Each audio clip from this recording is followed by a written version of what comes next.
My name is Jenny de la Fuente, and I am an actor, a writer, and a director. Awesome. And so acting, you said you went to school for acting. I did. Where did you go? Yes. I went to the University of Texas at Austin, and I got a BA in theater with an acting focus. And I currently train. I've been training for I think 7 years at In the Moment Acting Studio, which is a studio based here in Austin, and I'm trained in the Meisner technique, um, which I love that technique. It's a very honest and organic and in the moment truthful technique that really allows actors to find the reality of the moment and not fake stuff or um, it's just a very honest technique, and I really like that about it. Like a honest form of expression. Well, what I mean by honest is like, for example, is when you're talking to someone in real life, uh, you don't plan exactly how you're gonna say things, and like in this moment I'm gonna cry, in this moment I'm gonna do this, blah, blah, blah. You may picture in your head how things are gonna go, and you practice in your head all of that. But then once you start acting or talking to this person in real life, then everything that happens is pure and in the moment, and it's not I have to say this line this way, and I must like it's just very organic and very truthful to the moment, and I really really like that. And that's what I mean when I said honest. Like, you don't feel like you're really faking anything, and you're really allowing yourself to feel and just receive whatever the other person's giving you, and taking that in and just letting it hit you however it is. And it doesn't matter what the line says, is all that matters is the behavior of the other person, because a person can be telling you I love you, but in reality their behavior means, I don't know if I can swear, but fuck you. you know and but they said I love you, right? So that's what I really like about the Meisner technique, is like you have to be very in tune with the other well, in acting in general, it's all about the other person, but in this technique I feel like you really get trained to just free yourself from your head and just give all your energy to the other actor and let things be organic, because you never know what the other person's going to give you, and that is really fun. Yeah, yeah, that's Yeah. mega cool. That sounds great. Yeah. For sure.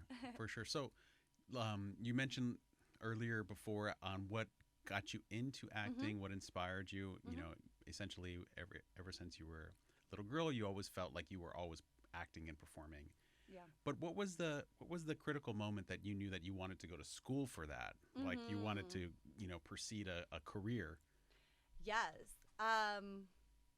There just really wasn't anything else that I wanted to do. Like, I there were other interests that I had. I've always liked history, or oh, I could see myself maybe studying literature or whatever, but it I always felt it. It was like, no, this is it. This is what I like. This is what I like to do, and this is what I want to do. And when I go see a movie and the acting's really good, I just feel like really inspired and almost like it gives me energy, and it's like, yeah, I kind of want to know what that feels like. I kind of want to know what I want to live that, and also not in real life.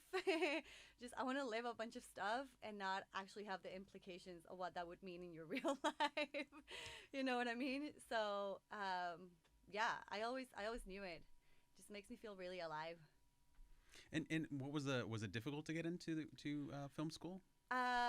Yes, it was. Well, it was theater. It's a different department than Mm. RTF.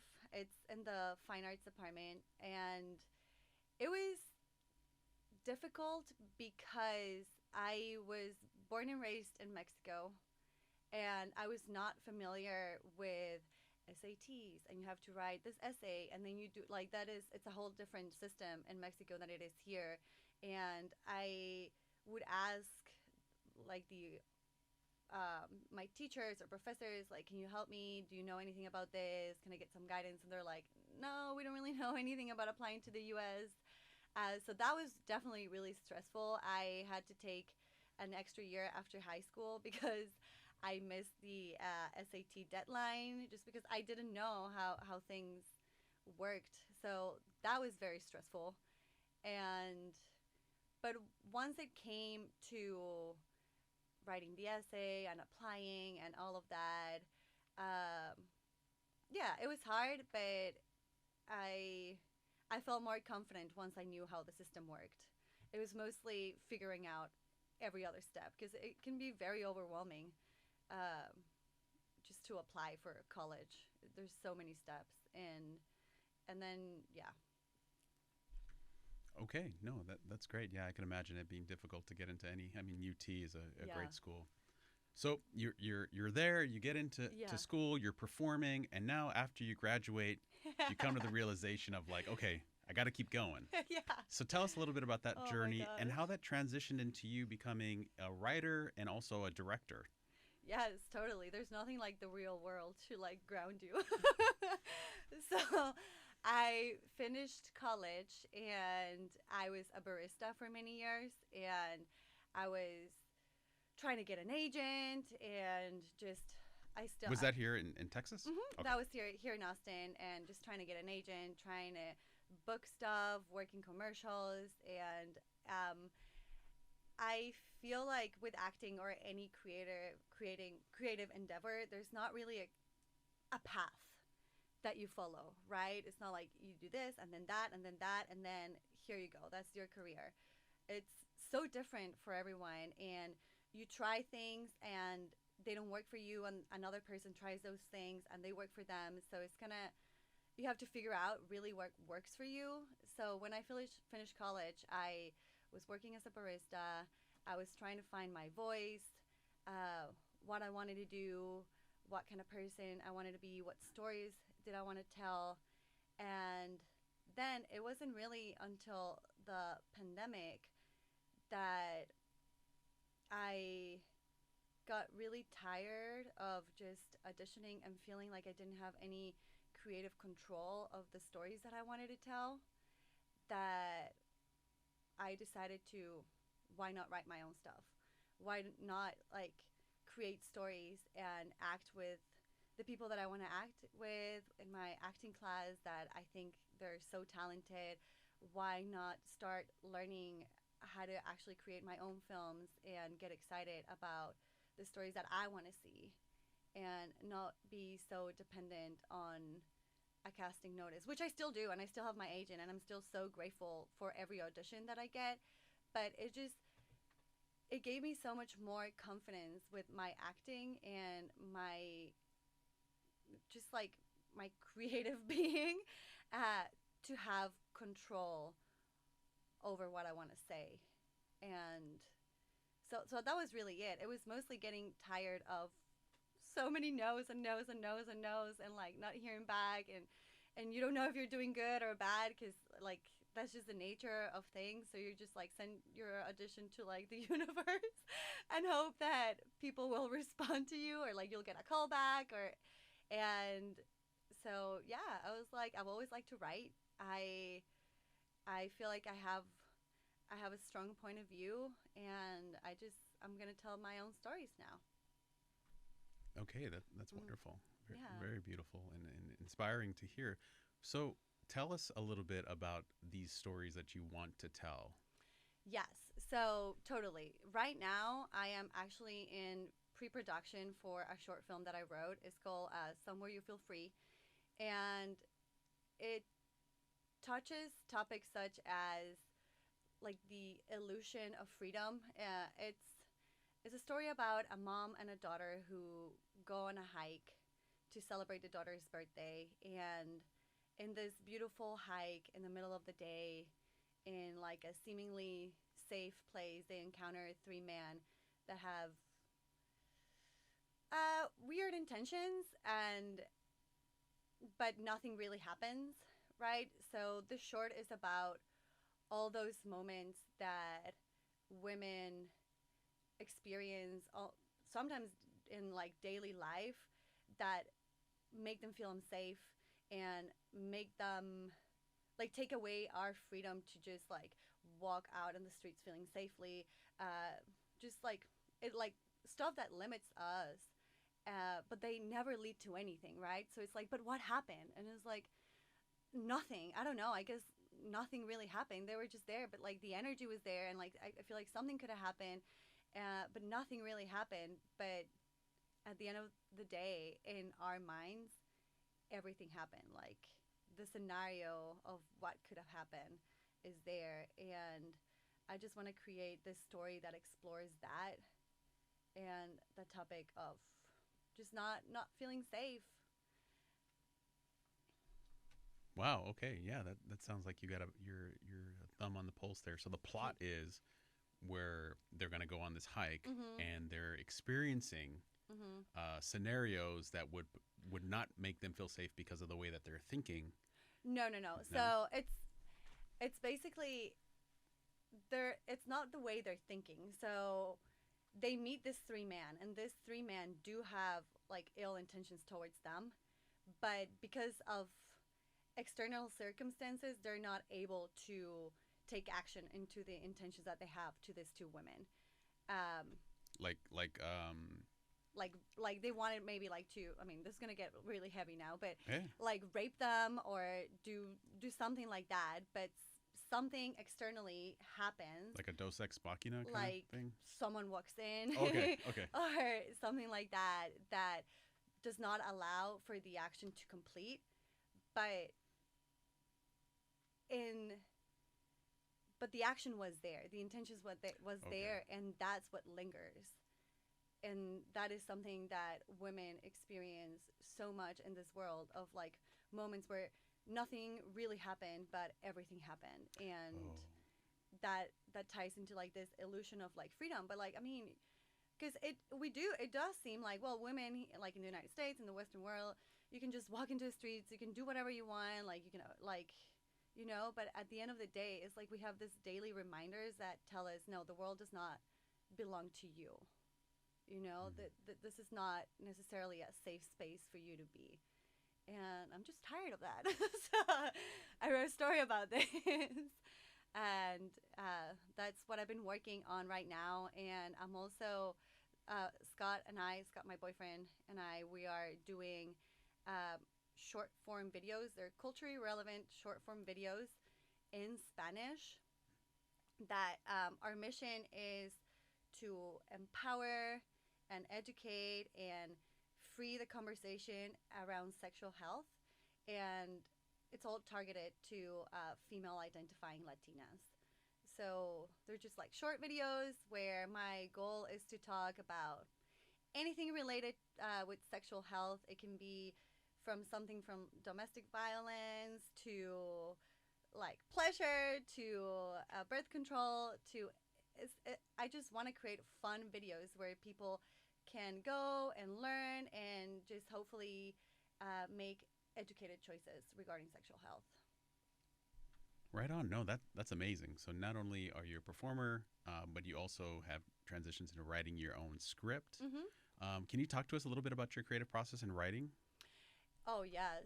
So I first start with an idea in my head, and the first like five drafts, they're kind of like all over the place. I'm trying to figure out what's really happening, what I'm really trying to say, how I'm going to get there.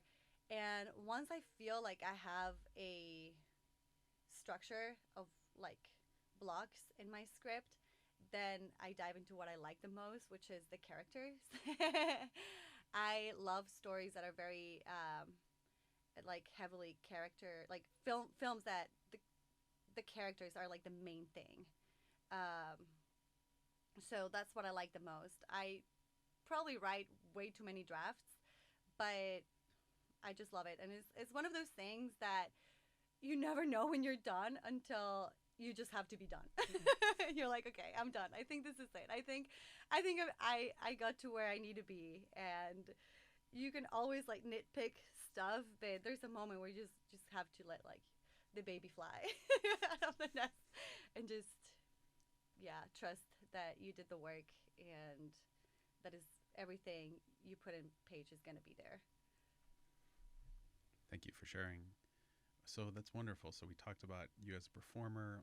also you directing and what inspired you to become a director. Mhm. We also talked about the skill set that you have in writing, and also some creating some socially impactful Mhm. content Mhm. um, about female sexuality Mhm. in education. Yes. So that's amazing. I just wanted to kind of touch a little bit more on that. Yeah.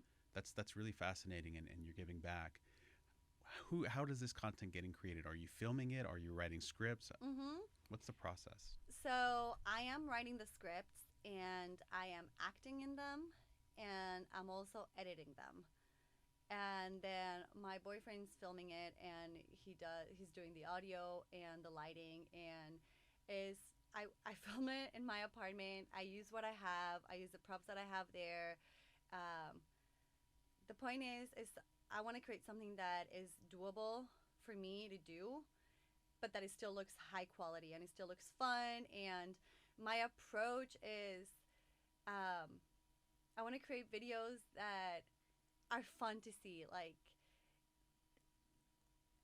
So the whole concept is I invite my best friend over for coffee and we gossip about stuff. But this type of gossip, I don't want it to feel like shameful or like it's meant to be a secret or like don't tell anyone that I said this. More like, hey, I found out about this and this is really cool and you should share with your other girlfriends because wouldn't it be great if we all knew this kind of thing. So I my mission is to also hopefully take out some of the shame that involves revolves around sexual health and like the taboos and the fear to ask questions or to just like explore that topic because I believe it's such a core and central thing that we have as humans and we have repressed it so much in a way that because it's so innate in us and it's so repressed is gonna come out anyways, but it's just gonna come out in a very toxic way if we keep repressing this. And I mean, I'm not advocating like, hey, everybody go have orgies. Like, what I'm advocating is, hey, let's get educated so we can make educated choices about this. Individual educated choices. Whatever you want to do with your life, that's perfect. But let's make educated choices about this. And where do you distribute these videos? So right now, I have a few options. I'm trying to pitch to certain companies that already focus on sexual health, and maybe I can partnership with them. And if not, I'm gonna create a YouTube channel. So right now it's still very much like in transition, but that's the goal. Like if it doesn't end up that I find like an already very solidified platform where I can give these videos to them, then I'm just gonna use my own YouTube channel and for it to be accessible for everyone. Because that's also another thing that's very important to me. This has to be accessible to everyone, easy. You can just see it when I don't know you're in the toilet before going to bed, whatever you know.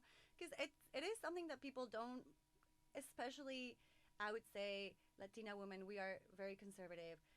There's a lot of shame into asking your doctor, into or sometimes fear. Sometimes you fear your partner because there might be some violence. So I want to create this short videos where they can see it whenever they can. And oh, this is fun. Oh, I didn't know that. Okay, great. Moving on, kind of energy. Okay, no, Mm-hmm. that's powerful. And it's in Espanol. I would Yes. love to be able to talk more about that. That Yeah. sounds fascinating, but we'll Yes. just let people stay tuned Okay. because it sounds like it's going to be an amazing project. Yes, it will. And yes, it is in Spanish. That's the goal too. And so, okay, yeah, we touched a lot here. So I think one of the main questions is, Uh huh. so you're already in pre-production. That's Mm-hmm. amazing. So you're actually potentially probably looking for a crew, but do you see yourself, because it sounds like you have a lot on your plate, Mm-hmm. as coming on board to other projects? Yes, totally. So I am actually directing another short quite soon in March. My friend Tony, who's also a very talented actor, he wrote this very beautiful short, and I'm gonna be directing it. And my friend Chelsea, she's gonna be DPing, and we're still looking for other people to join the crew. Scott potentially is gonna be the doing audio. Um, so yes, I definitely jump into other people's projects. I I love to help. I've done PA for production design. I also like that. Uh, like I said, during the pandemic, I really didn't know outside of acting what I liked about filmmaking. So I kind of like tap a little bit of everything, and I was like, okay, what do I like? Okay, this I definitely don't like.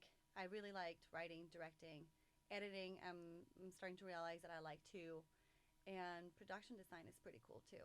So yeah, I definitely do work on other people's projects, and I'm available for sure. Yeah. That's great. And your availability, meaning outside of not having to work on these other Hmm. projects that you have going, that you are open to people reaching out. Yeah, totally. Yes, I'm totally open for people reaching out and just discussing what their vision is or what they want to create. Uh, I'm pretty flexible as well. Um, most of my jobs are work from home, aside from the puppet show, but that is also a pretty flexible job. Yeah, So, we didn't talk about the puppet show. yeah, so I work for this nonprofit called Creative Action, and I do a one person puppet show to kindergarten and first grade, and is a 4 day performance. So each day is like leads on from from the day before, and it touches on a lot of social emotional learning and just conflict solving, how to regulate your feelings, how to apologize, what an accident is, just stuff that maybe you think, oh, that's so obvious, but it there are things that you actually learn, and it's really cute, and I love it, and it's bilingual, and I think it's a beautiful show, and the kids really like it, and it's just a little like grain of like good energy putting into the world. So I really enjoy it. Fantastic. Well, thank you so much, Jenny, for coming on and sharing your story about all the beautiful things that you do. Thank you. It appears that we're going to have to get updates on these other projects Yes, and share them out with for the sure. audience. All right, y'all. Well, thank you so much. Thank you so much.